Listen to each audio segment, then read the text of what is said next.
Picture this. There's a little box sitting on your bathroom counter. Your doctor wrote you a script 3 days ago. You picked it up from the pharmacy and it's just been sitting there since. It's unopened. For today, let's call this guy Neil.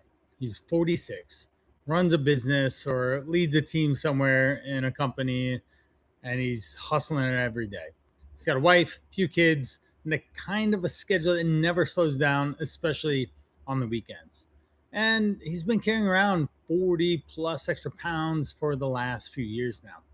At the last physical, his doctor looked at his labs and told him his A1C was sitting at a 6.1, which is on the high end of prediabetes. His triglycerides were high, his blood pressure had crossed the range and where they needed to have a real conversation. Not necessarily about having medication just yet. The doctor made it clear that if he didn't get things in order, medication was going to start coming in multiple different ways, from blood pressure to even metformin for potentially getting type 2 diabetes. Maybe your body is already on it and won't stop bringing it up at the gym, same as Neil's is.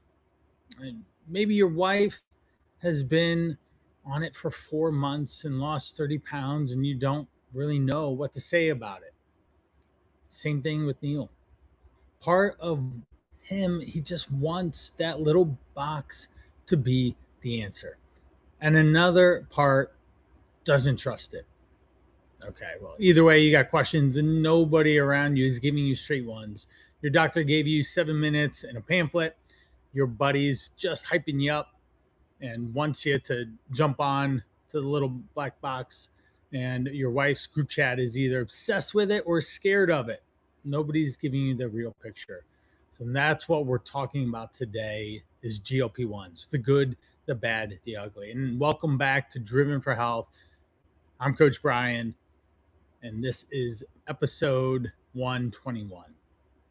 I've said it before on the show, no GLP-1s, peptides, shortcuts. That's kind of been my line for years. Let's do it the old-fashioned way. Just eating healthier and moving your body and setting real life behavior change and lifestyle change.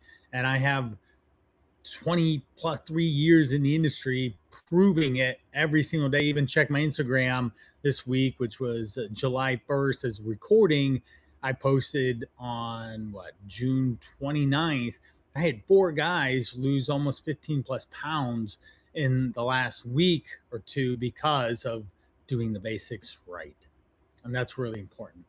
Here's the truth. These drugs aren't some fringe thing anymore. They're literally everywhere always. You're getting advertised to them by them. You're getting celebrity endorsements. Everyone seems to be on them.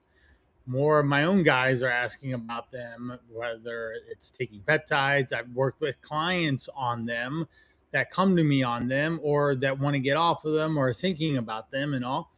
Some of them have decided that just doing the work is right for them, and others want to use the GLP-1. Now, being a coach, I say that I am. I can't just wave my hand and dismiss something that 12% of adults in this country are currently using. And that's a real number for national surveys last year. 1 in 8 adults, you probably know more than one person that is taking them, whether they're having success with it or not. Today, I'm here not to sell you into starting one of these, not to talk you out of it, not to throwing the box away in the trash either. My job is to give you a full picture, the good, the bad, the ugly. Same as I break anything else down for one of my guys that I work with. Listen, I'm a coach, not a doctor. I'll say that right now. This is not medical advice, and you need to consult your doctor before starting or stopping anything. Where did all this stuff start with GLP-1s? Before we get into the good, I want to tell you where these drugs actually came from, because it's a pretty wild story. Most people have no idea. Early in the 90s, there was a doctor named John Eng.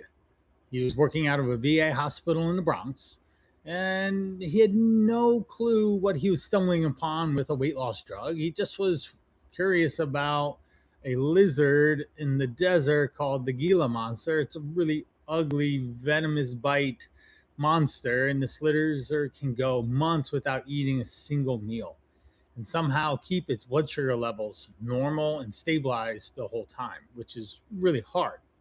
Most animals, living creatures, need to eat on a regular basis to do that. Dr. Eng got his hands on some dried venom from the lizard. He started digging through it in the labs and got buried in the venom that it was a peptide, a little chain of amino acids that worked almost exactly like a hormone our own gut actually makes called GLP-1. Except the lizard version was endured. It was built to last. It was homegrown in a sense from Mother Nature.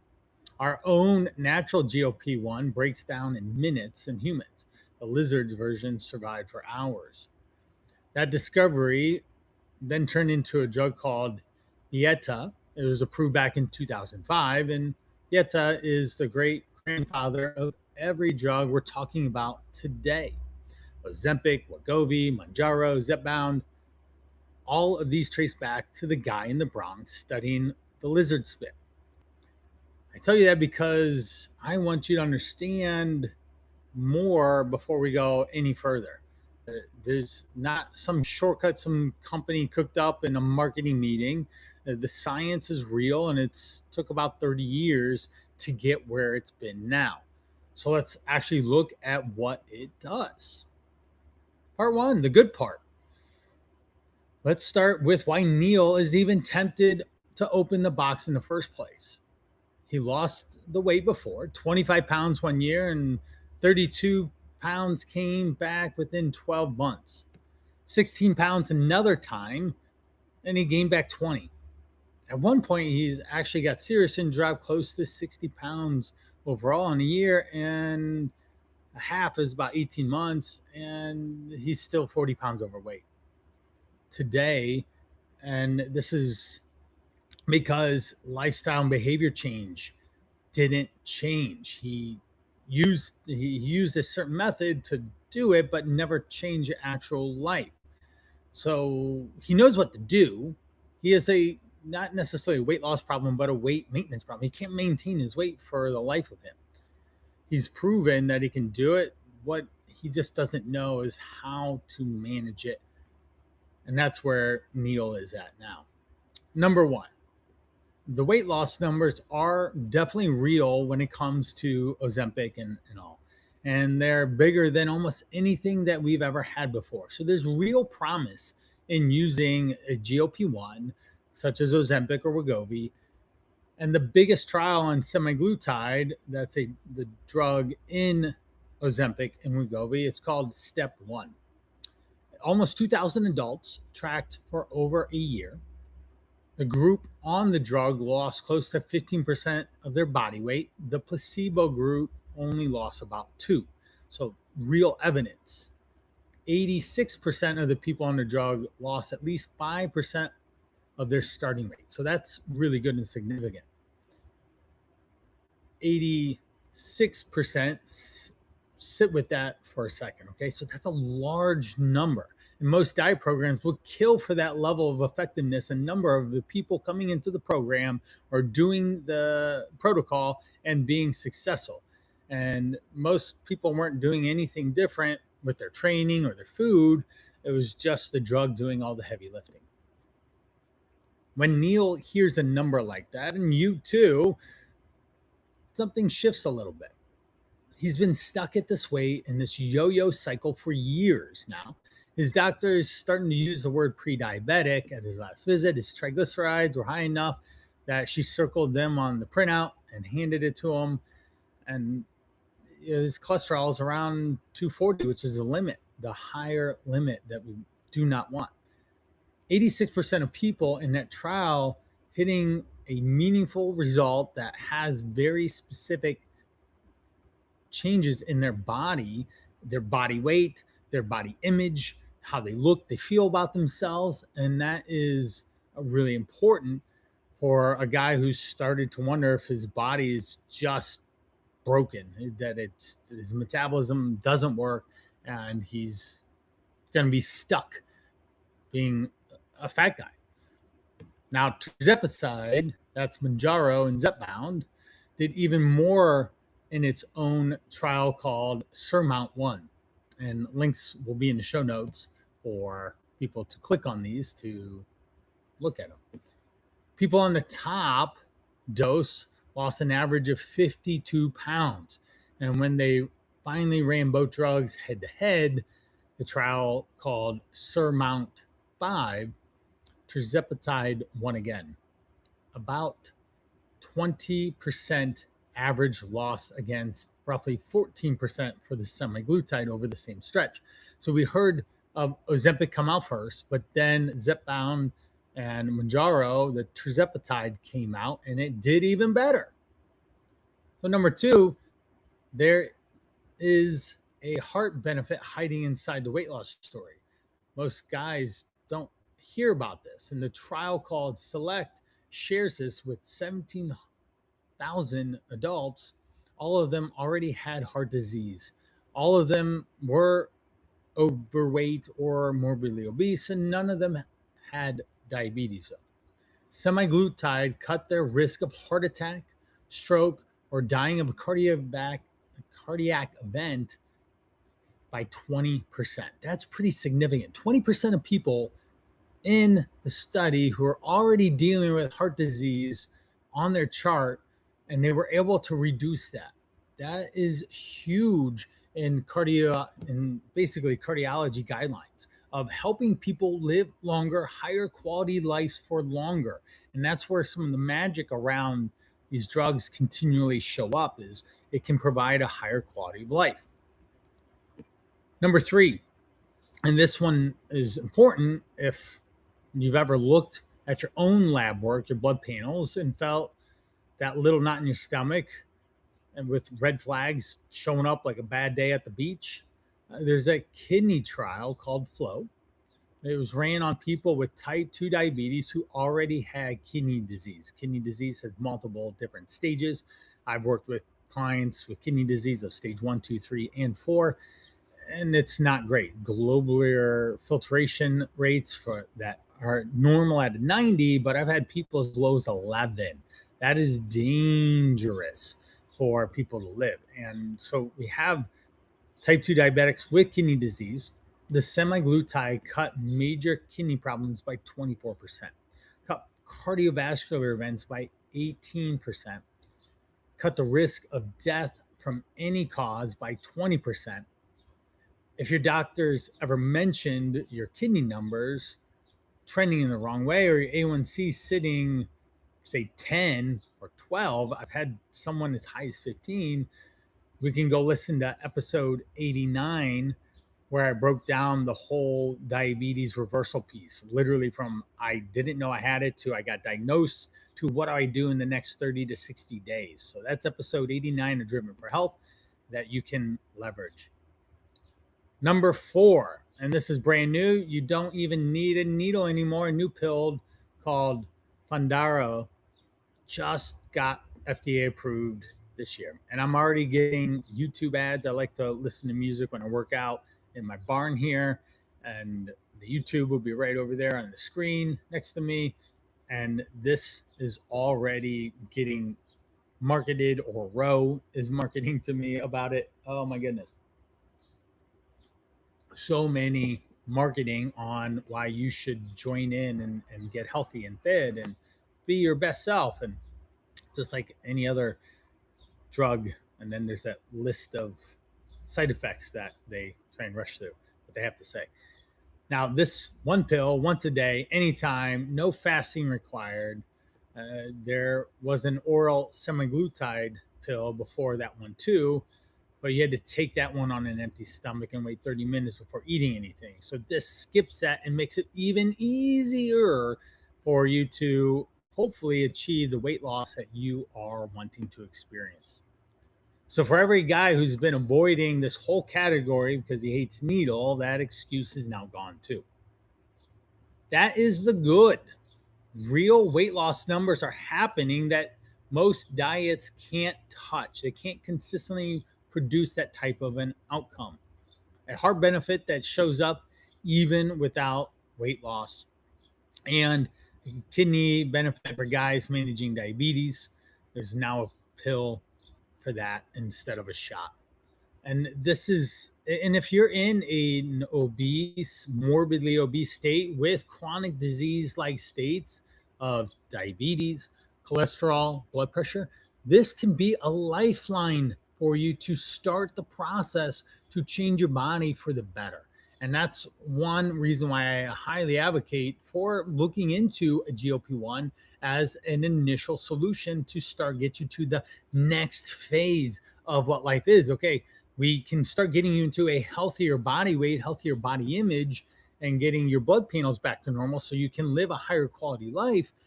But then, how do we get that into a lifestyle? And if someone is morbidly obese and overweight and can't function very well and is living a restricted life, meaning they don't go out and do things, that they don't participate, that they are more isolated, then humans need humans and humans need to be out and about and doing things. And this can be a pivotal first start. Now, part two, the bad. Neil doesn't want to be all hyped up from his body. He wants the truth so he can make his own call. So let's give some truth. Number one, side effects are real and they're common. Right around half of the people have these on the drugs, get them at least once. Most common is nausea. You just literally don't want to eat. You feel sick from food. And this shows up in around 37 to 40% of users, especially while taking the dose and while it's going up in its titration and in its rate of usage. And it does settle in and settle down after a couple weeks. It can be uncomfortable, but it's not the one that you or Neil should be worried about. Number two, and this one, I want every guy listening to actually slow down and listen in, tune in here. When you lose weight on these drugs, somewhere between a quarter and 40% of the weight is muscle, not fat. This is huge. One review pulling data across 9 separate trials is called a metadata study, put that number right around 31%, 30% on average.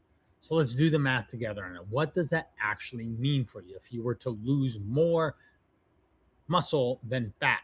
And no matter what, I just want to be straight here, people. You will lose muscle as you lose weight. It's just a fact of the mechanism of being in a calorie deficit and losing weight and losing metabolically active tissue. The goal that I have for any single one person I've ever worked with for 23 years is to lose fat, not muscle, not water, not muscle glycogen. We're specifically targeting fat loss. And if you want to see a good example of that, episode 113 has Mike talking about he just graduated my Call to Rise program, the 100-day fat loss challenge. He lost 17 pounds in 100 days, but 12% body fat at age 59. That is incredible. We just ate real food, got him to pay more attention, to do the basics that I keep talking about, creating a lifestyle that he can live and maintain. And even a month later, he's still happily maintaining his goal because I just checked in on him yesterday. Why? Because that's what coaches do. They check into the people. It's a vested interest, and that's what the whole program is. It's an accountability program. It gets you to do the thing that you know you should be doing. So let's break that math down. All right, say 30% of it, because numbers, me just talking or things written down, don't quite hit the same as seeing it on your body. So say Neil loses 40 pounds on one of these drugs. 31% of the 40 is 12 pounds.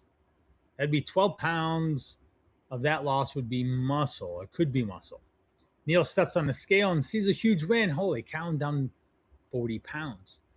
Part of what actually walked out the door was the strength and the functionality for the long term of what he's going to need at age 60. And guys, when you're in your 40s and 50s, you are paying deposits with every exercise session that you're doing to be stronger, faster, capable, and functional when you're 60 and 70. You want to make sure that you can stay alive and functioning. And there are science research studies that say that the more muscle that you have on your body, the more likely you are to live a longer, higher quality life.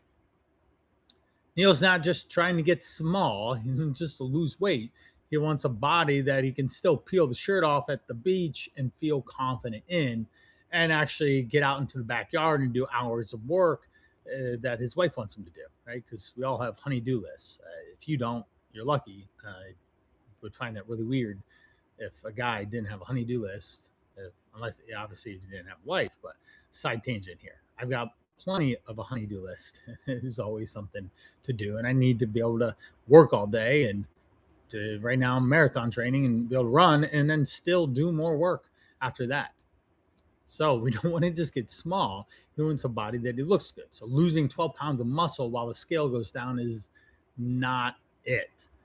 That is a different problem wearing smaller pair of pants. Yay for smaller pants, but even with that much muscle loss, you might still not fit in the clothes like you thought you would.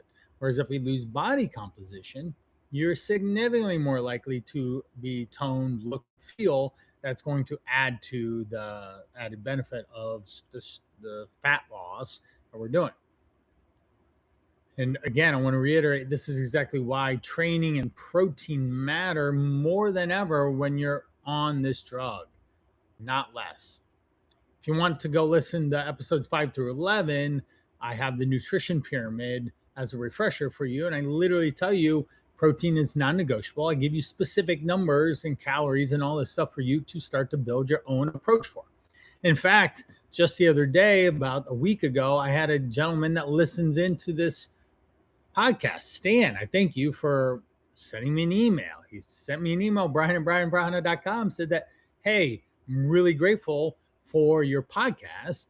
I have started at 280. I'm at 268 now from implementing the things in a 1 month time frame. So let's go, Stan. And if there's someone else listening into this podcast, please share. This is a labor of love in a sense of doing this podcast. It takes time and effort and energy and money and all these resources and such, but I love doing it. And this is how I can impact the world.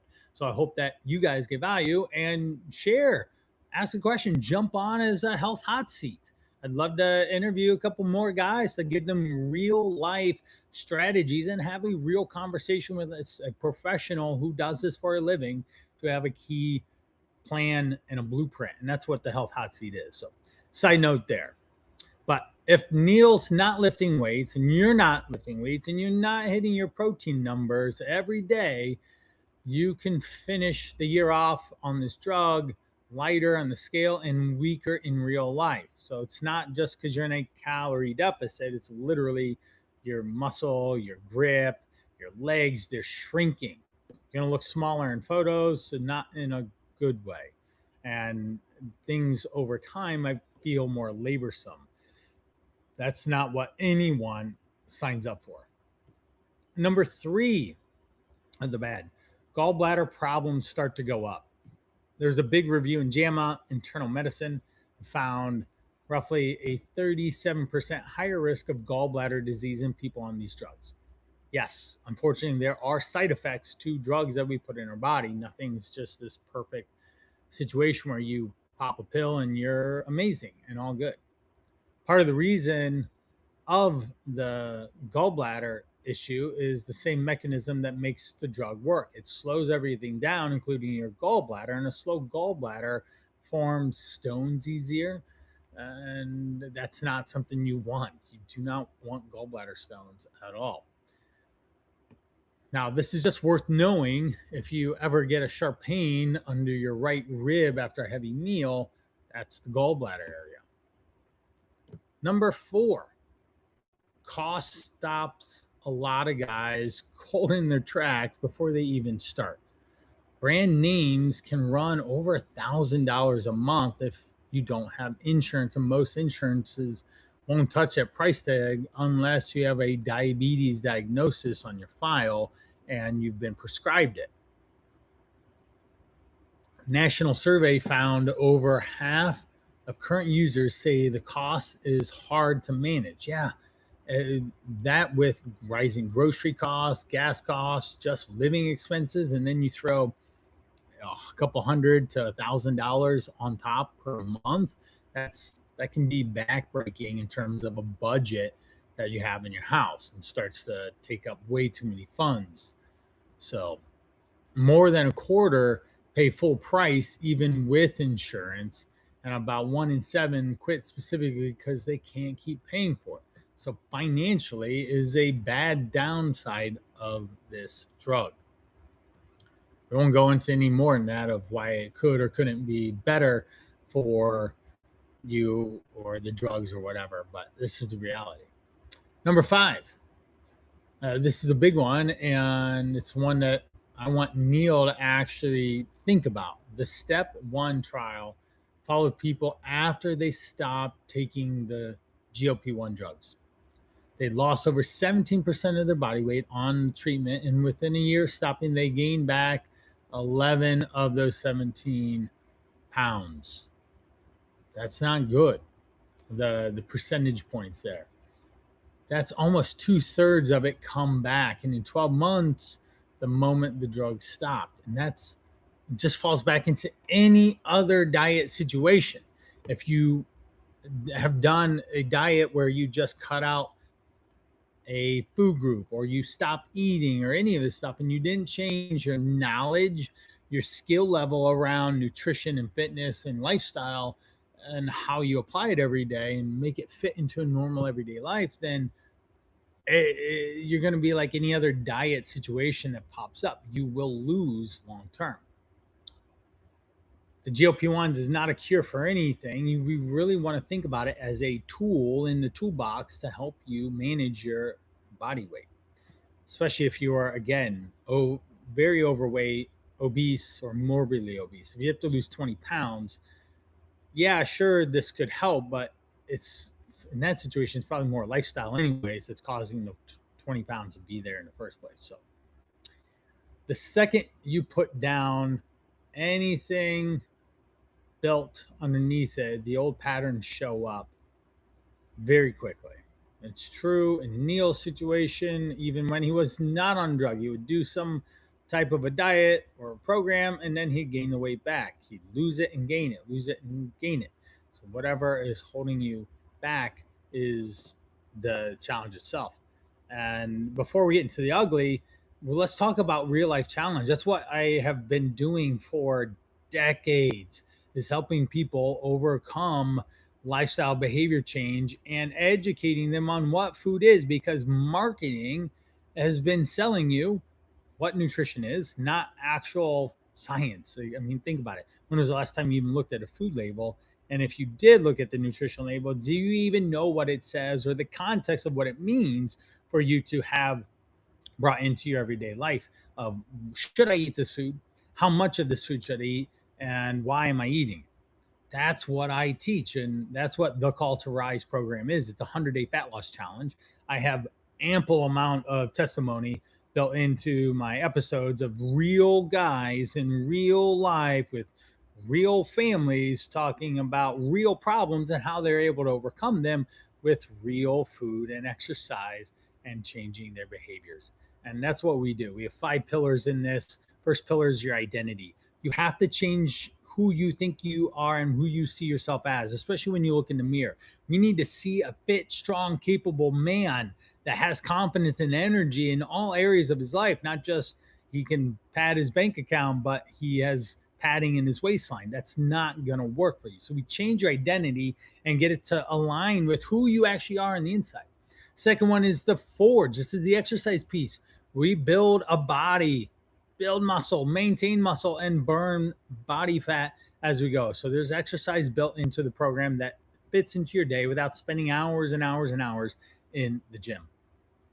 There's pillar 3, which is the fuel. This is nutrition. Simply put, eating the right foods at the right times in the right amounts. That is so paramount to understanding, and they have to be tasty and delicious and have built-in pizza nights and whatever. My wife and I, we went out to a really nice restaurant to celebrate our anniversary and the success of her launch. She's a travel advisor. She sends people on bucket list trips. She just sold out her women's only Puglia trip in Italy, and it's going to be epic. And it was just a massive celebration. So we went to an Italian place, and I had pasta and cheese and all that stuff. I had some octopus and burrata, things I don't typically do, but I built it into my day, and I woke up feeling strong, lean, and I didn't worry about if I put a pound on or not from the day prior. It's just not how I operate anymore. So when you understand nutrition, then you can be successful. The 4th pillar is mindset. You have to think differently. All of this is between your ears anyways. And changing your view, your lens point, your perception of how you approach nutrition, food you eat, the way you live your life every day that moves toward your health goals, then that's it. And the last one is the brotherhood. You've got me as the lead. I am the tide. I rise all boats. You listen to one of those episodes, 117 for Chris, 113 for Mike. We've got Danny is at 93. We've got Lucas at 34, Mike at 43, Andy at 53. And there's a ton of John at 10. There's so many different ones throughout the process that you can listen to and hear real life stories. But the brotherhood is where it comes together, is that you have other like-minded individuals, guys, successful guys that are doing this together. And it was really just getting to this motivation and this drive and this energy. And it's awesome, actually, because most guys don't have a social network, especially around taking care of themselves. They have buddies that'll go to the bar with them or do this, that, or the other, but they don't have the actual backbone of what being successful in their health looks like. And that's what we provide. So that's thecalltorise.com. 100 days. The guarantee is lose 20 plus pounds in 100 days. And then that guys lose 30 plus. It's crazy. I got Jamie. We're going to have Jamie on here. He's at 37 pounds, 38 pounds in 12 to 14 weeks, which is insane. So there's that. Now let's get into the transition, and I don't want to scare you, but this is real life, and you need to hear about it because no one's really talking about the ugly part of this. And I have seen this. I'm getting marketed to on this. I have experience with clients that are in the trenches using the drug and don't feel very well. Number one, the compounded and counterfeit market around these drugs is a hot mess. Past May, the FDA had logged over 1,700 adverse events reported tied to compounded semaglutide and tirzepatide. Real counterfeit Ozempic got seized off the market as recently as this past December. Here's how it usually goes wrong. A guy orders a compounding farm from a compounding pharmacy or some online source because it's half price. And then he's trying to measure it on his own dose in a vial he's never really used before and give himself shots, mixing up milligrams and milliliters. Some of these guys end up in the hospital just from getting the math wrong. It's real. On top of having no real idea what was even in that vial to begin with. It's a clear liquid. What is this? It just has a label that says it's this thing, and that's a problem, just like any supplements on the market. There's no FDA realization here, and that's a big challenge. So the FDA is actually trying to shut this whole loophole down for good, and the public comment period on that closes within days of this episode going up, right? It's the FDA really wants and needs to have some blueprint in this. The bottom line is if you're not getting this from a licensed pharmacy with a real prescription from your own doctor, you could be gambling on what's actually in that syringe.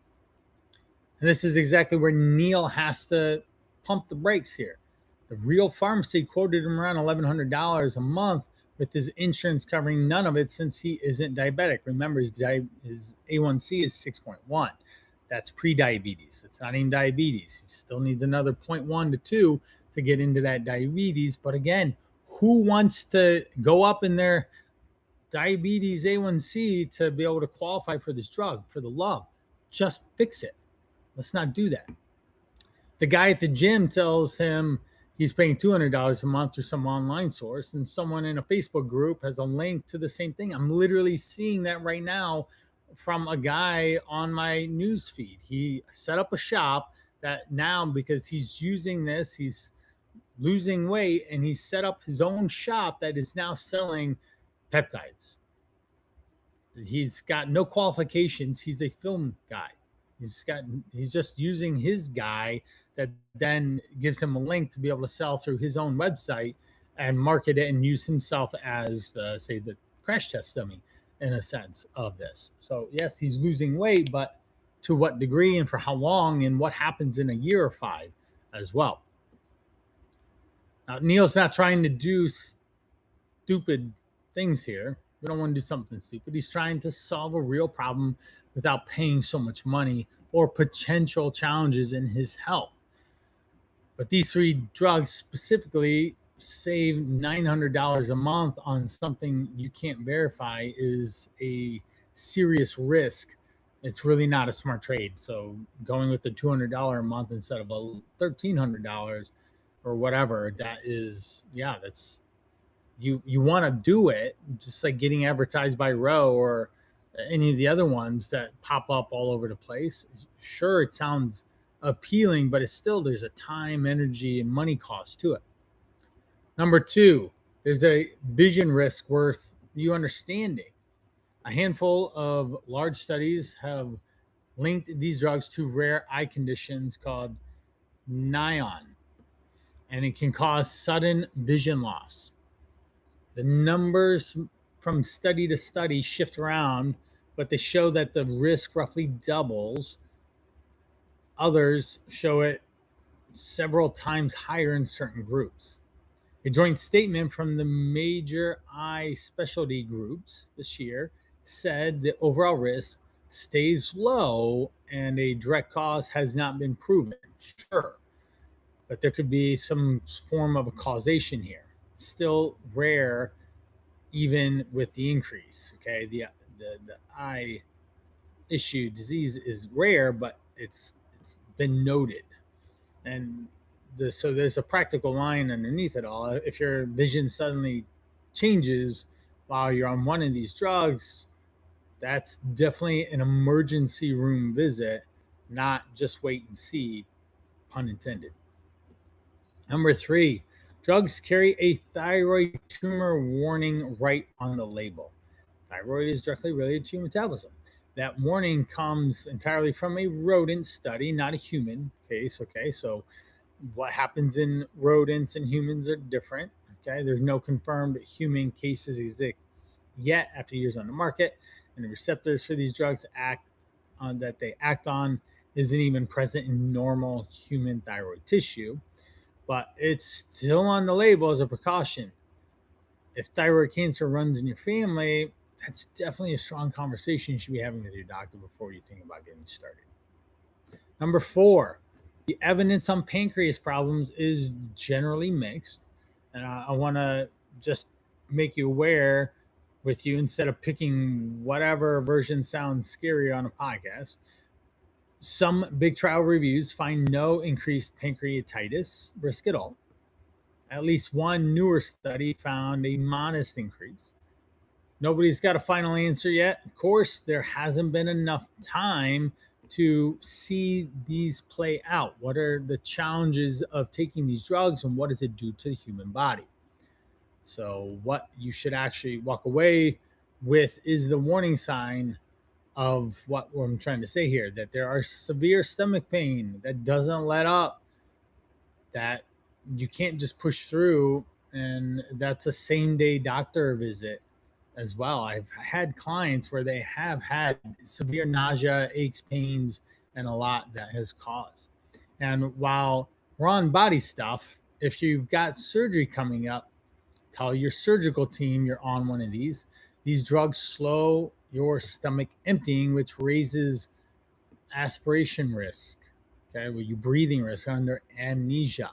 So the anesthesiologist actually needs to know the situation in your body and be able to understand what the proper anesthesia looks like if you were to go into surgery, and how do you manage that gastric emptying and come out of surgery. Number 5, and I want to end the ugly section on this one because it's a good lesson, not just a scary fact. Back in 2023, reports started coming in linking these drugs to suicidal thoughts. The FDA spent over 2 years digging through the data on this challenge. This past January, they came back with their own answer: no increased risk found. They actually asked the drug makers to remove that warning label from the label entirely. So just something to do. All right, something to think about. Be informed about what you're doing to your body and putting into it. From if you're going to take a GLP-1 or you're going to put food in your mouth, fast food, you got to understand. That's the system working the way it's supposed to work, is when and it tells you that something useful for the next time you see a scary headline about anything. You always want to look at the data and not the drama of headlines, because you'll be able to then get some help. So where do I land on this? Coach Brian here. Where am I? The data behind these drugs is some of the strongest you'll find for any medications that come out in the last 20 years. They work.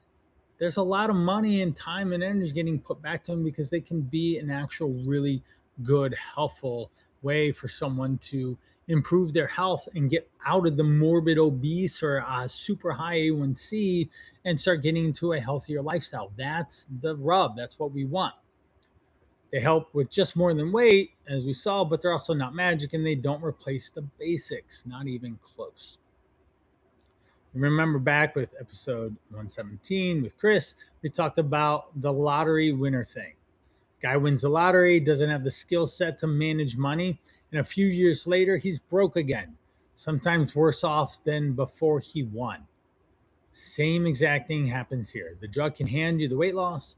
It cannot hand you the skill set if you don't build the training habit, the protein habit, the sleep habit, the walking habit, while you've got a head start on the drug. I have one client that he's been using it. He calls it the rocket powered roller skates, but also he still is having trouble losing weight over the long term because of some of his behavior around what he does and how he does it. All right. So they'll give you a head start, and you're going to, if you don't change your behaviors, you'll end up right back to where you started the day the prescription runs out, and that'll start going in the back direction. Except now you've also lost some muscle along the way, and that's the double-edged sword here.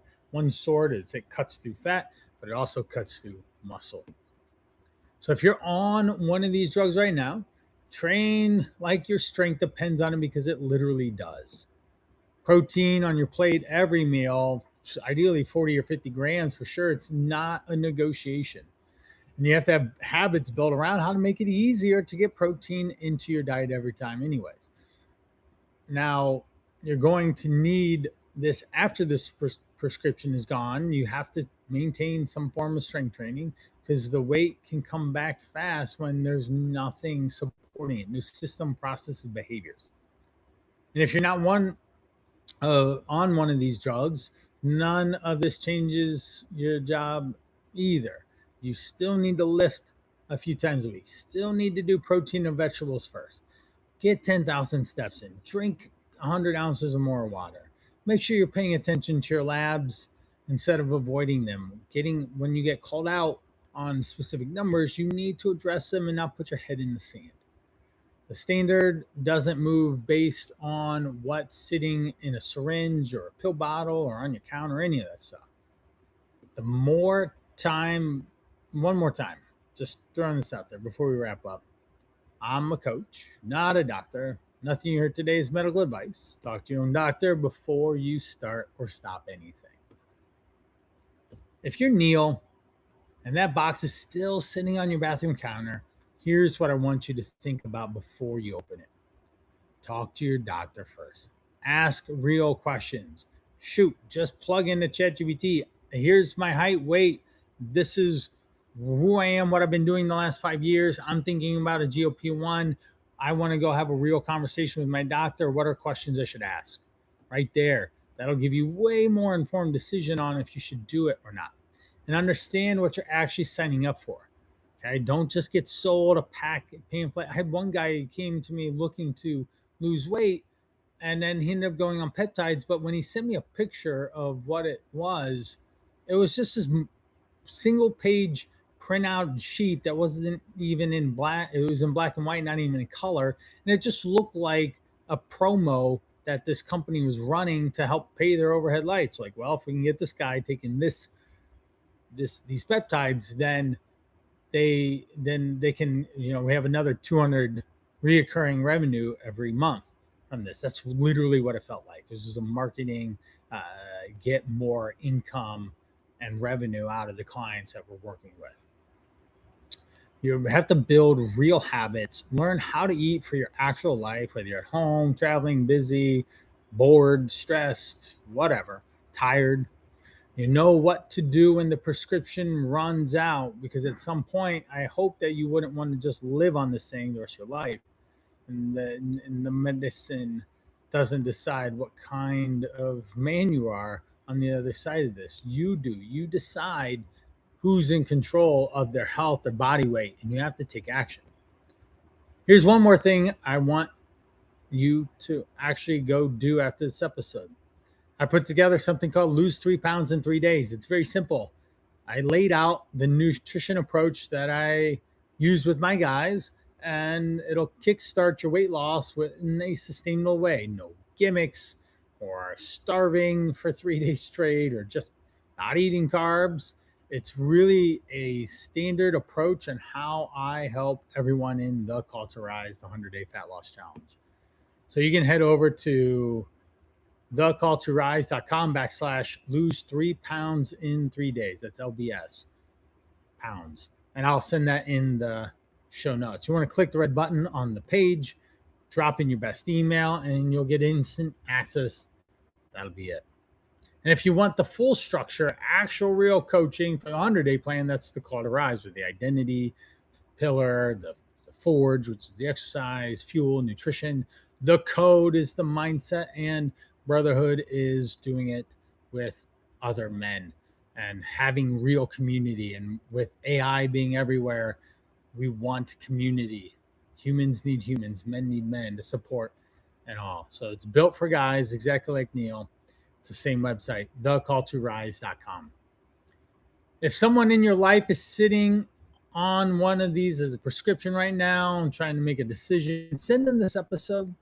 Leave a review on Apple or Spotify if this helps you out, or any of the episodes I've ever done help you out. I read every single one of them, and I would appreciate that so much. Share, pass it along.